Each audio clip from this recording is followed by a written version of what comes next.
barin ba ku labarin wani abin da ya faru da ni karan kaina. Wallahi jama'a, ranar sallah ne, sallan idi, za a je masallaci, na shiga ban daki zan yi wanka, na dinka babbar riga mai kyau. Akwai turaren da mata suke yi ma kaya, ana ce mishi kabbasa ne ko menene, ana ɗaukan kaya a sanya turaren wuta, sai a kawo wani abu kaman kwando a sa kan turaren wutan, sai su turara kaya. Idan mutum ya zo ya wuce ka, rigan shi tana wannan kamshin, ka je ka kewaye shagon masu turare 100 ba san sunan wannan turaren ba.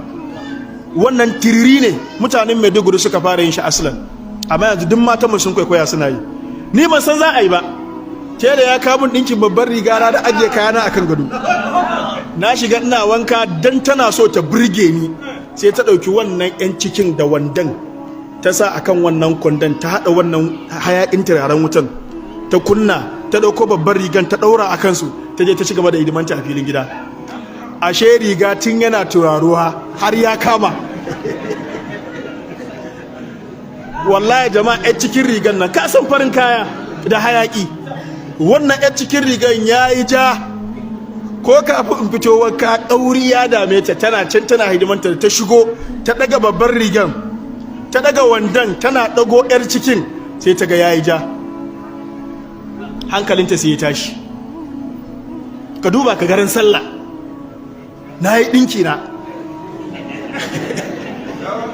kuma zan je masallaci, kuma ban da wani rigan da zan sa babbar riga sabo in ba wannan ba, kuma zan tafi masallaci idi jama'a.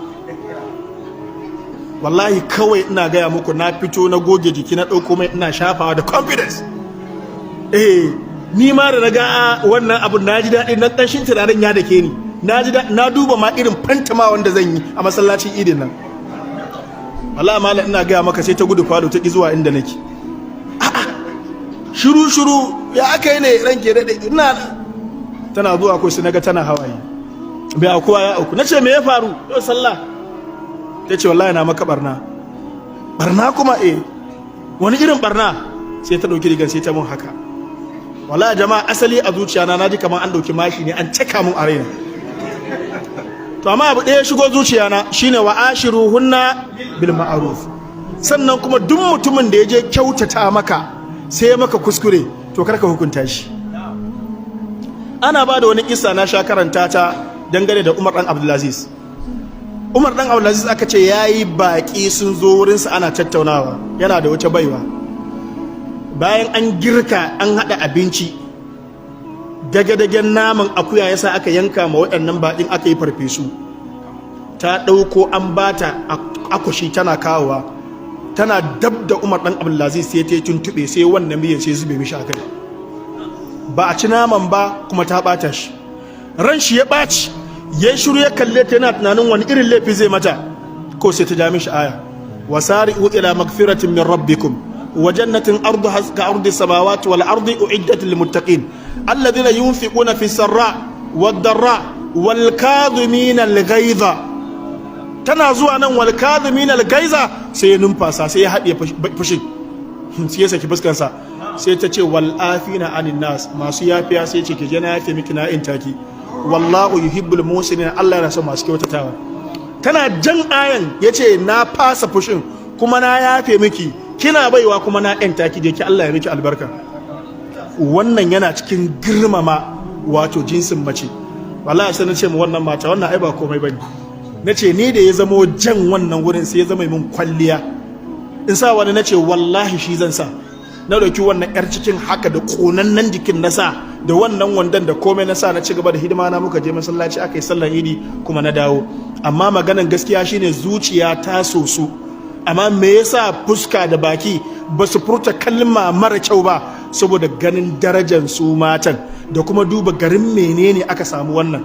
Me yasa idan ka dauki danka ka kai asibiti, ko matarka ko babanka ko mamanka, aka je a musu aiki, garin yin aikin sai aka samu aka sai suka mutu, kana kashe likitan?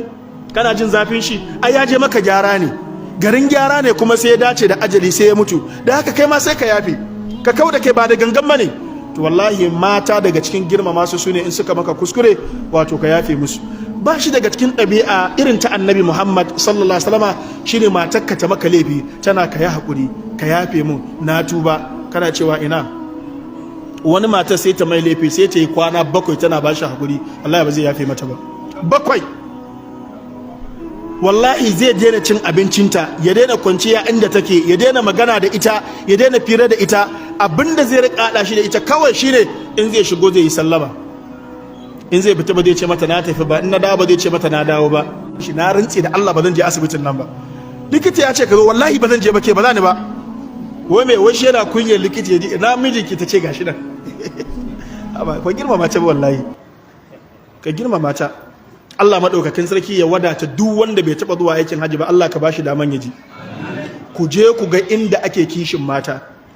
Wallahi jama'a, idan baka iya yadda ake kare mace ake mutunta ta ba, in ka je aikin haji ka dawo kai bukatan daga nan kai baka koya ka iya. Dawafi ake dakin Kaaba, dawafi ake yi. Na rantse da Allah balarabe, kaga haka, kaga da nayin nan